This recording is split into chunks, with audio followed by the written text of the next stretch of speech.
Paz do Senhor, meu irmão, minha irmã que acompanha mais essa aula de subsídio do CAPED, né? Estamos começando mais um trimestre, mais uma revista pela graça do nosso Senhor Jesus Cristo. Meu nome é Natan, sou lá da congregação do Vila Luzita. Nós temos um tema bastante interessante para esse trimestre, viu? Preservando a identidade da igreja em tempos de desvios. Olha que interessante. Tema forte, hein? E estou aqui com o próprio autor da revista, Pastor Éden. Paz do Senhor. Paz do Senhor Jesus, Natan, paz do Senhor Jesus, aos amados irmãos, professores e alunos da Escola Bíblica Dominical. Eu sou o Pastor Éden, da congregação de Jardim Irene 1, e tive esse privilégio, essa oportunidade de elaborar os comentários destes estudos que nós vamos aprofundar durante esse trimestre, que serão muito edificantes, serão necessários, serão respostas bíblicas para desafios que a igreja evangélica atravessa por esses dias. De uma forma geral, gostaria de comentar a visão, um panorama resumido sobre este tema. Do que é que nós vamos falar, o que nós vamos debruçar para avaliar, aprender e trazer de ensinamento para nós. Nós vamos observar o contexto evangélico atual, pois diante de tantas práticas diferentes, ensinamentos diferentes, variados, falsos ensinos, práticas divergentes ao verdadeiro evangelho, são muitas igrejas, muitas denominações, muito conteúdo nas redes sociais, né? Acesso aí o tempo todo a muita coisa. E no meio de tudo isso, o que é que realmente é genuíno, é verdadeiramente bíblico, e o que é distorção, o que é que foge do correto, da direção da palavra de Deus, quais são as práticas genuínas e quais são esses desvios desse tempo que fazem com que muitos sigam e possam estar se perdendo e vai afetando a igreja, porque nós vamos olhar aí o título, a identidade da igreja, que é o quê? O que é uma identidade? São as características que determinam alguém, que dizem como é e qual o propósito. E nós vamos olhar qual que é a identidade genuína da igreja de Cristo, como ela deve ser, quais são os valores... O que distingue ela, né? O que distingue ela de uma instituição humana, natural, comum. Ela é diferente, ela é algo realmente espiritual, ela tem características que refletem a imagem de Deus, refletem a glória do próprio Cristo. Então ela tem essa tamanha responsabilidade e privilégio de refletir isso. Uhum. E distorções, desvios fazem com que ela fique descaracterizada, ela perca realmente o brilho e quem ela deve ser. Do jeito que o inimigo um dia deformou a imagem de Deus no ser humano, ele atua e age tentando infiltrar heresias, falsos ensinos, modismos, tanta coisa fora da vontade de Deus para que a igreja fique descaracterizada. Então nós veremos ao longo das lições as características que a igreja deve ter e características que são práticas atuais que devem ser enfrentadas, resistidas, combatidas, né? Então nós vamos olhar para diversas lições, né? Como por exemplo, superficialidade, né? Lugares onde é um evangelho muito superficial, mensagens superficiais, não o evangelho genuíno da cruz que crucifica, que faz o homem morrer para uma nova vida. Outros pontos, como por exemplo, a igreja autêntica é um relacionamento profundo com Deus e um fervor espiritual. Então, entraremos na lição sobre a mornidão, que é perder isso. Outras lições como o servir puro, íntegro, e mostrando que a ganância, aqueles que fazem por interesse. Então nós vamos entrar aí por diversos caminhos, né, de desvios que tem na atualidade, por exemplo, o misticismo, né, práticas que saem da fé bíblica autêntica para outros tipos de práticas, né, o misticismo, uma coisa exagerada, uma coisa fora do que é o correto diante de Deus. Então são diversas áreas que nós vamos entrar em cada uma dessas lições que refletem um pouco desse afastamento, essa apostasia, que é um perigo alertado cartas, nas epístolas, o perigo do afastamento, de falsos mestres. Então, diante de tudo isso, cada lição nós vamos observar, né, o que é uma igreja autêntica, qual o caminho que tem ao nosso derredor. E o objetivo principal, os nossos professores, é o quê? É prevenção, é instrução, é despertamento. Não é acusação de denominações específicas ou acusar outras igrejas, mas enxergando tudo isso com a ótica certa para discernir ao redor o que acontece, para que os inconstantes não sejam levados pelos enganos, saibamos biblicamente como lidar com isso, resistir isso e ajudar outras pessoas para que não se percam. Então a intenção é esse autoexame, essa avaliação para ajustes, melhorias, de cada um como servo de Deus para ser um membro, faz parte desse organismo vivo que forma uma igreja que é autêntica, né? Porque o próprio Senhor Jesus, ele, olhando para algumas igrejas, porque nós sabemos que a igreja tem um aspecto espiritual, um organismo coletivo em toda a terra, todos os salvos, em todos os lugares, mas ela, como o aspecto físico, esse que nós estamos avaliando e vamos observar mais esse trimestre, o físico. Da mesma forma que Jesus, como por exemplo no livro de Apocalipse, fala com as igrejas, algumas tinham mais virtudes a serem elogiadas, outras tinham mais problemas a ser corrigidos. Então, nas práticas locais, a igreja é imperfeita, a igreja tem oscilações, inconstâncias, falhas. E aí o Senhor Jesus foi trazendo palavras para corrigir, para alertar, para prevenir, para que haja uma correção de rota, para que estivesse no caminho certo. Então, da mesma forma, cada lição é uma correção de rota, um ajuste para cada membro ou cada líder em diversos níveis que estiver de atuação, para vigiar, estar atento. E cada lição é como a palavra de Deus é para nós. Eu achei muito interessante na escolha da capa, que é uma igreja e uma bússola. Porque ela simboliza a palavra é a que nos mantém no trilho certo, na rota certa. Então, ainda que haja ao redor desvios, falsos ensinos, modas que surgem, a bússola da palavra nos mantém direcionado no caminho certo. Maravilha.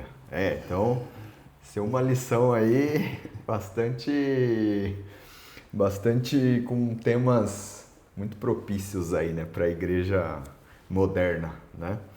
Pastor Éden, nós temos aqui como missão comentar a primeira lição, né? O pastor deu uma introdução aí sobre como é que vai ser, né, a lição no decorrer do trimestre.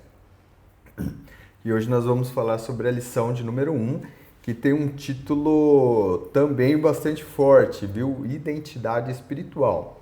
A imagem de Deus no homem e na igreja, né? Ao estudar essa lição, pastor Éden, eu fiquei com a impressão muito forte que ela é uma lição que traz um tema da cosmovisão, né? Quem é o homem? Quem é o ser humano, né?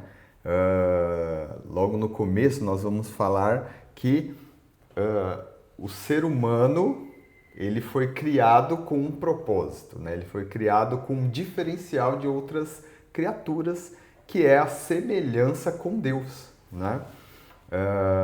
E esse é um tema bastante forte, né? Quando você recebe esse, vamos dizer assim, esse privilégio de ser criado à imagem de Deus, isso te faz ser diferente de outras criaturas, né? De outros seres criados, tá? E isso também nos projeta de como devemos viver a respeito de sermos a imagem de Deus, né?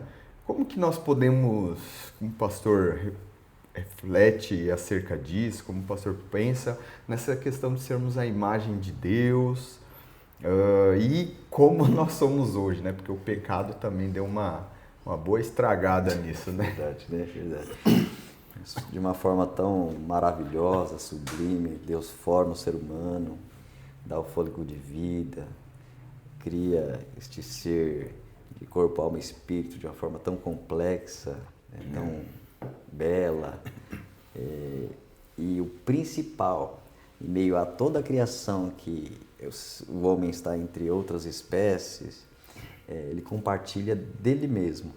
Ele compartilha o que nós chamamos na teologia, né, conhecemos como os atributos comunicáveis de Deus. Né? Existem atributos que Deus não compartilha, são intrínsecos e pertencentes somente a Ele como Deus, e outros que Ele compartilhou com o ser humano. Né? Então esses atributos, onde Ele de si mesmo compartilha inteligência, sabedoria e diversas outras qualidades que Ele coloca em nós, permite estar em nós e nos faz diferente de tudo, que não é um ser que veio de uma evolução ou de um acaso, né? E isso nos faz o quê? Nos traz um senso de responsabilidade, nos traz um senso de filiação, né? Que nós viemos dele, que ele nos formou, prestamos satisfação para ele e sabemos que existe um propósito. Quando se perde isso na sociedade ao dizer que é um acaso, uma evolução, não tem mais vínculo e responsabilidade nenhuma. Agora, ele que sabe de onde veio, sabe que veio de Deus, Deus tem propósitos, Deus que pode dizer para que ele veio, para que ele existe, para que ele está nessa existência. E isso faz toda a diferença. Quem sabe de onde veio, sabe que ele não é qualquer um, ele é de Deus, veio de Deus. Então isso dá um senso de propósito, de finalidade, de padrões, de moralidade, santidade. Então nós vimos que, nós citamos aí na lição, uns conjuntos de aspectos que Deus compartilhou, né? A espiritualidade, que Ele nos capacitou com essa sensibilidade e possibilidade de relacionamento com o ser divino que é espírito. Então Ele nos deu a espiritualidade, Ele nos deu a racionalidade, a inteligência acima do que outros que vivem só por instinto, nos deu moralidade, né? O senso de discernir o que é correto, o que não é correto, nos deu isso, colocou em nós, né?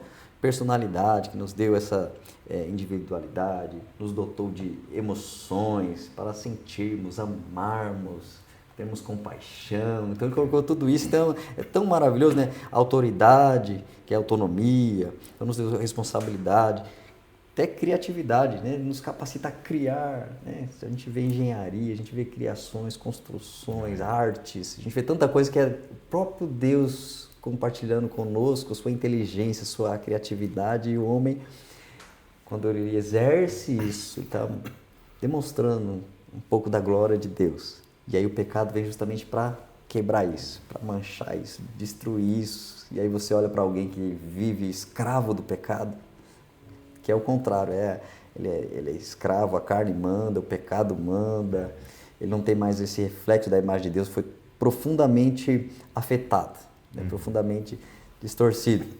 E aí faz alguém não ter mais sentido, não ter mais propósito, olha para a vida dele, trevas, olha para a vida dele, tolice, vazio, não ter sentido.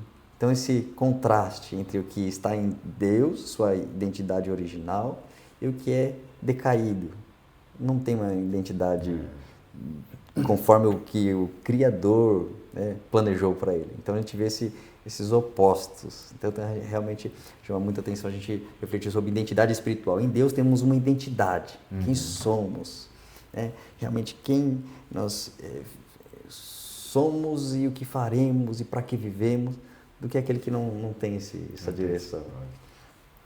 É interessante, pastor Ed, que além do propósito, né, quando você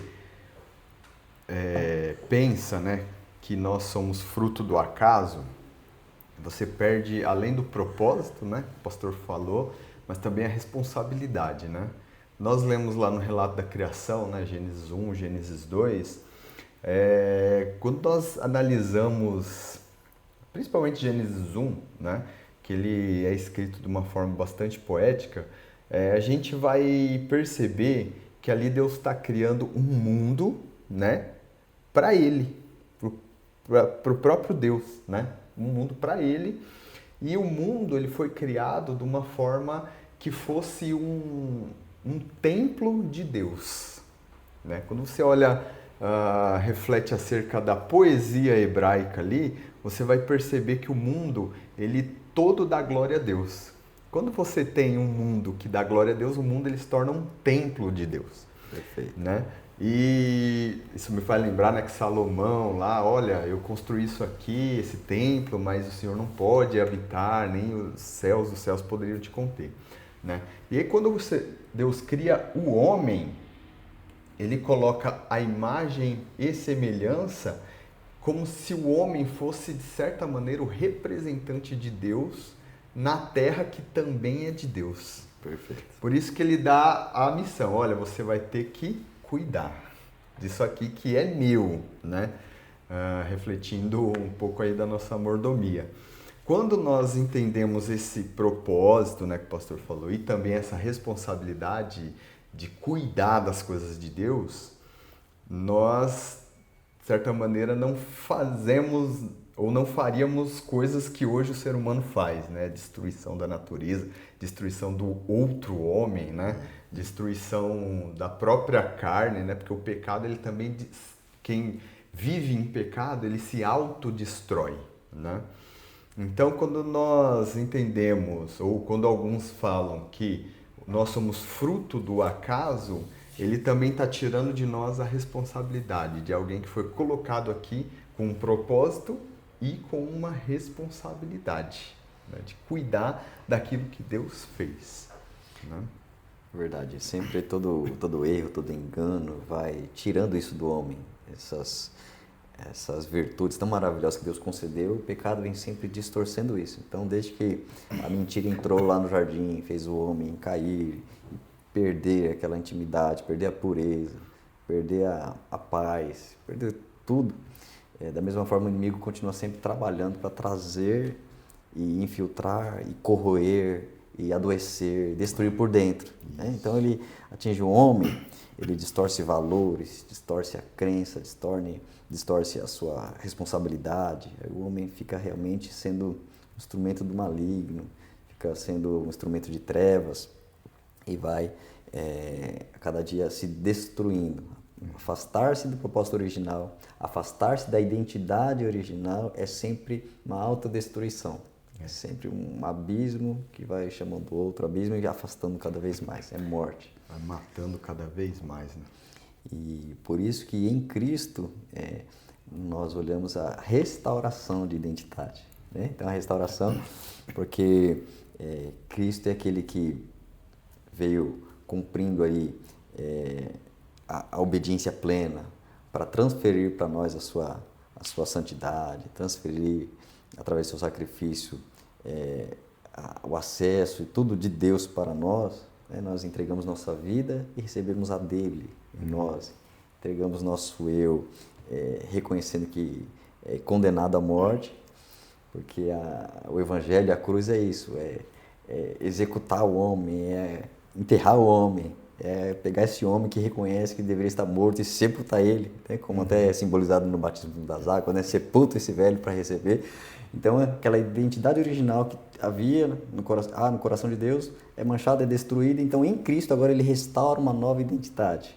Aí ele traz de volta para o ser humano, agora sim, os valores sendo recolocados no homem, os valores sendo restaurados, a imagem sendo, mesmo que seja às vezes ao longo do caminho, de um processo, de uma santificação progressiva, ou em cada experiência, em cada aprendizado, mas vai restaurando essa identidade. Nós até citamos na lição, como texto-chave, 2 Coríntios capítulo 3, versículo 18, que fala que nós vamos refletindo como espelho a glória do Senhor e somos transformados de glória em glória na sua própria imagem.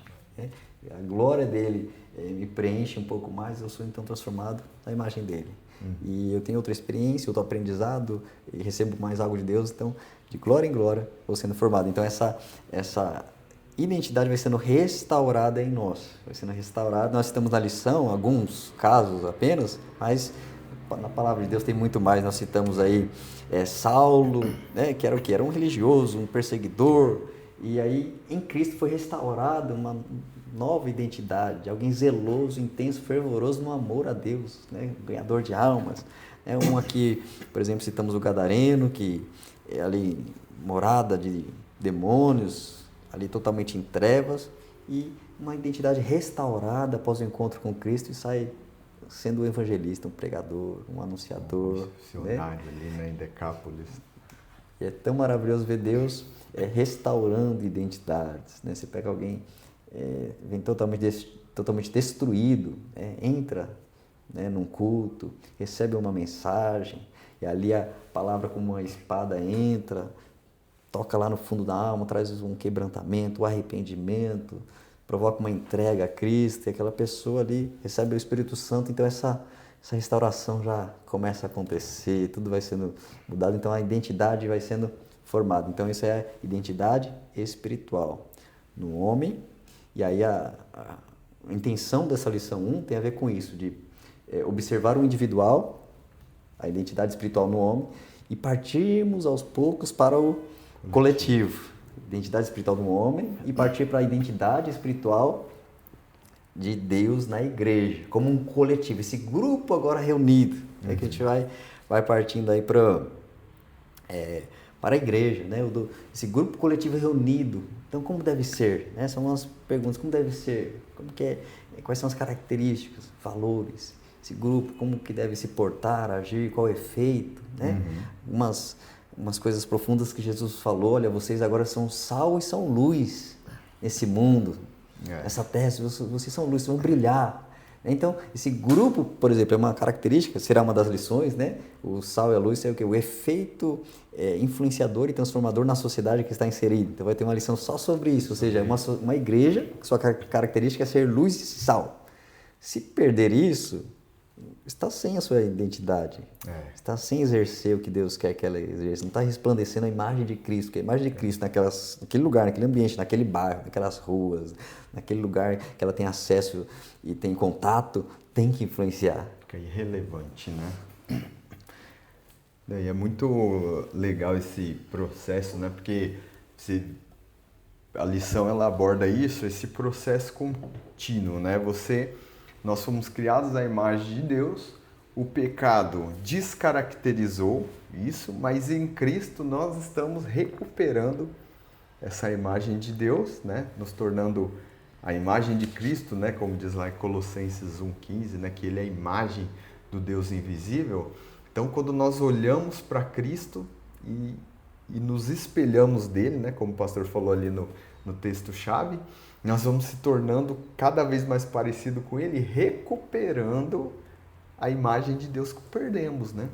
E isso, no contexto da igreja, é muito importante, né? A igreja física, né, irmão? O pastor também falou dessa diferença, né? Você tem a igreja corpórea e tal, que é santa, perfeita, mas a física ali, ela tem seus problemas, suas dificuldades, né? Seus pecados. E uma das coisas da igreja, pastor Eden, um dos textos que eu mais gosto de refletir acerca da igreja é justamente 1 Coríntios capítulo 3, versículo 16 e 17, que diz o seguinte, ó: não sabeis que sois santuário de Deus e que o seu Espírito habita em vós? Se alguém destruir o santuário de Deus, este o destruirá, pois o santuário de Deus, que sois vós, é sagrado. Paulo reflete dois conceitos aí que estão no Antigo Testamento, né? Que é o conceito de santuário e o conceito de habitação, né? É interessante quando Paulo usa a palavra para santuário, é a mesma palavra equivalente no hebraico, não ao santuário inteiro, não ao templo inteiro, mas só o Santo dos Santos. Só aquele quartinho, né, que ficava a Arca da Aliança ali, né? O sumo sacerdote entrava uma vez por ano e que ficava separado pelo véu que quando Jesus morre ele se rasga, né? Quando Paulo vai dizer que nós somos esse santuário, ele está dizendo que agora o Espírito Santo que habitava ali na Arca da Aliança, né, que estava contido ali, contido assim no bom sentido, né, ele não estava só ali, né, no sentido não físico, mas estava ali, agora está dentro de nós, né? E o conceito de habitação também Paulo pega emprestado do Antigo Testamento. Lá no Antigo Testamento, em Êxodo capítulo 36, versículos 7 a 11, você vai ler sobre a tenda da revelação, que era um lugar fora, né, do acampamento deles ali, que Moisés ia para conversar com Deus, né? Vai dizer que Josué ficava até do lado de fora, né? Porque não tinha autorização ali. E essa habitação, que era quando Deus vinha e entrava nessa tenda da revelação para conversar com Moisés, o apóstolo Paulo pega também esse conceito e coloca tudo no mesmo versículo. Então, quando estamos falando desses dois conceitos, estamos falando que a partir de agora a habitação não está no templo físico, mas está em cada crente. Perfeito. Só que aí, pastor Éden, surge um problema de interpretação, porque muitos entendem, não, eu sou a igreja. E não é bem assim, eu não sou uma igreja. Eu sou habitado pelo Espírito Santo, sou a partir de agora o santuário dele, mas ao passo que eu permaneço em comunhão com a igreja. Verdade. Né? Se eu não estou em comunhão com a igreja, né, o apóstolo Pedro vai nos chamar de pedras vivas, né? Acho que 1 Pedro 2,5, se eu não me engano. Vai nos chamar de pedras vivas, ou seja, uma pedra não é um templo. Só pode ser um templo quando juntar várias pedras naquele propósito de ser um templo. Né? Então, eu não sou uma igreja nesse sentido. Eu sou habitado pelo Espírito Santo ao passo que eu estou em comunhão com a igreja. Se eu deixar essa comunhão, não existe esse negócio, eu sou igreja na minha casa, eu sou igreja assistindo televisão, né? Não, se eu não estiver em comunhão com a igreja física, eu não faço parte dessa espiritual. Perfeito, né? O Espírito Santo habita em nós, como membros, todos somos a igreja, né?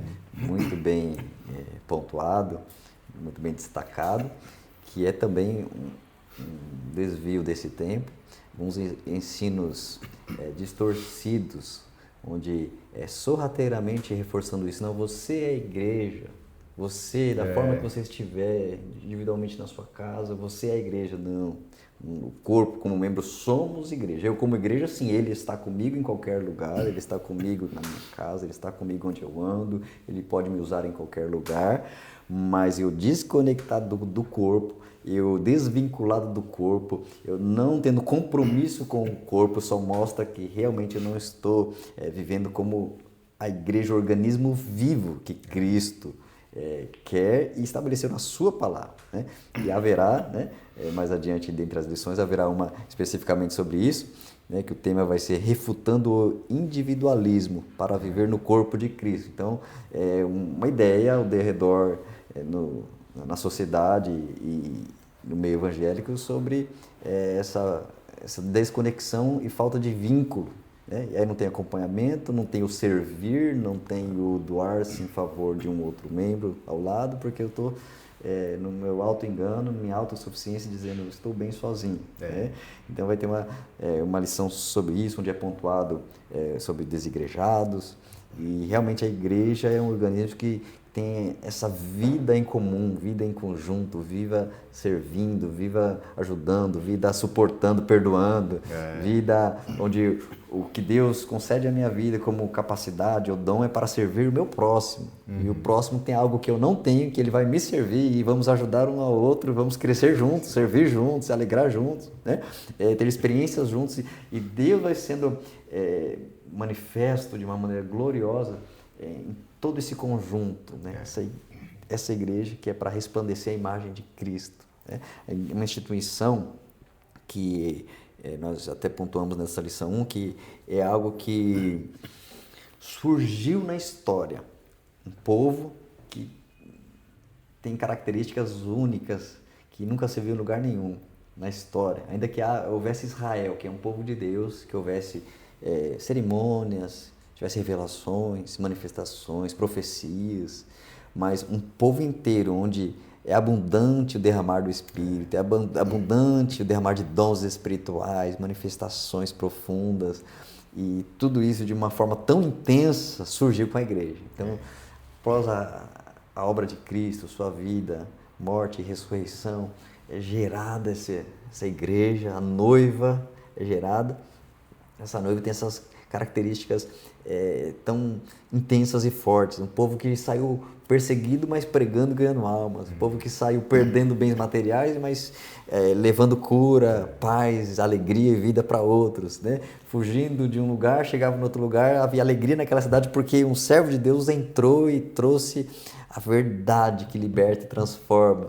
Então essa foi sendo a apresentação de um povo totalmente diferente na face da terra. A igreja, levantada para resplandecer a imagem de Deus. O Cristo sozinho fez tantas obras e agora através de um corpo que são incontáveis, inúmeros membros, milhares e milhões de membros. Então é uma obra se expandindo de uma forma magnífica. É a glória de Deus enchendo a terra. Maravilhoso. E uma coisa que também a gente pode refletir, Pastor Éden, é ainda acerca dessa habitação, né? Que é o que nos faz diferentes, né? Às vezes me faz lembrar lá quando o povo peca no Egito, né? Aí Moisés sobe de novo para falar com Deus e Deus ele faz uma proposta para Moisés, né? Falou: eu não vou mais junto com esse povo, eu vou mandar um anjo, né? E ele vai guiar o povo até a terra prometida. Aí Moisés falou: não, se for assim, mata nós aqui mesmo, né? E ele fala uma coisa muito especial, que ele fala assim: a tua presença não é por andares conosco que nos faz diferente de todos os outros povos, né? Moisés fala isso para Deus, esse reconhecimento de que tanto o povo de Israel, o diferencial de Israel para as outras nações, não é que eles eram mais santos, né? Às vezes eles eram até piores, né, do que os outros, mas porque eles tinham a presença de Deus ali. Essa era a diferença. E transportando essa ideia para a igreja é também assim. Nós somos diferentes por termos o Espírito Santo de Deus em nós, né? Efésios vai dizer que ele é o penhor da nossa salvação, né? Ou seja, a garantia da nossa salvação. Nós somos habitados por ele, nós somos guiados por ele, justamente o que nós estamos falando, né? Em direção a Cristo, né? Então a habitação do Espírito Santo é o que nos faz diferentes do mundo, né? Quando nós pensamos quem nós éramos antes, né, de entrarmos na igreja, né, de aceitarmos a Cristo, nós vamos ver que nós somos pecadores que fomos resgatados, né, pela graça de Deus. E temos que levar isso, né, para os outros que também ainda estão em pecados e que, pela graça, habitação do Espírito Santo, pela graça de Deus, também podem se tornar diferentes. Não por sua própria força, mas porque o Espírito Santo nos conduz ali para sermos sal, para sermos luz, para sermos parecidos com Cristo, né, Pastor Éden? Perfeito. E nós citamos também alguns símbolos da igreja, né? A igreja é noiva, então como noiva deve ter ali as suas características de fidelidade, de pureza, de preservação, não se deixar contaminar, nem relacionamento infiel, não se relacionar com o mundo, não ter intimidade com o mundo. Então é noiva, preservada. Então se estiver muito ligado ao mundo, tem algo errado, né? Outra característica, coluna da verdade. Então ali é um povo cuja rocha é Cristo, cuja autoridade suprema é a Bíblia, a palavra de Deus. Então qualquer outra mistura, qualquer outro ensino que vai misturando outras ideias também afeta a identidade da igreja. Comunidade santa é um povo que realmente consegue estar no mundo, andar no mundo e não ser deste mundo espiritualmente falando, não tem interligação com um sistema mundano e tenebroso governado pelo diabo. Ela vive no mundo, mas debaixo de um reino cujo Senhor é Deus, é a palavra de Cristo. Então consegue estar, mas ser governado por outro, que torna ela o quê? Como uma embaixada celestial. Então a igreja é aquela que está aqui representando outro poder, outro domínio, outro governo, outro reino, né? Então a igreja é agente de transformação, né? Como nós citamos aí Sal e Luz. Então tudo isso vai dizendo quem ela é, quem ela deve ser, e nada deve tirar isso dela.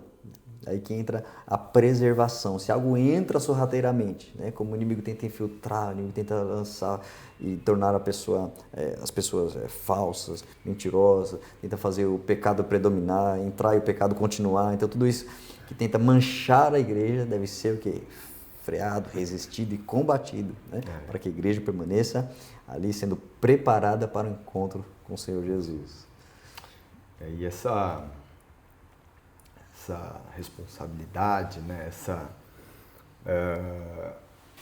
habitação do Espírito, né? O ser igreja, né? Nos pressupõe que nós tenhamos algumas características, né? Temos que ter algumas características aí como igreja, né? Um fervor, né? Relacionamento com Deus, né? Desprendimento material, unidade, né? E etc, né? Algumas características que tem que estar presente na igreja. Acredito que vamos falar isso bastante nesse trimestre, né? Verdade, teremos um trimestre inteiro para, junto com os alunos, refletir, né? Trazer ali reflexões, por exemplo, do que tem visto, do que tem ouvido, do que às vezes surge, às vezes publicamente, e trazendo luz para nós realmente avaliarmos, vigiarmos, estarmos atentos, com discernimento, não cair na influência deste tempo, né? Mas está todo mundo com tal moda aí acontecendo, está todo mundo de tal maneira, está todo mundo de tal forma. Não, nós vamos preservar, manter aquilo que é bíblico, aquilo que é santo, né? Nós citamos aqui algumas características da igreja, que nós citamos aqui aquele que estiver com a revista, no tópico 3, a parte D, colocamos algumas características da igreja, que elas são justamente os pontos que serão abordados nas lições seguintes.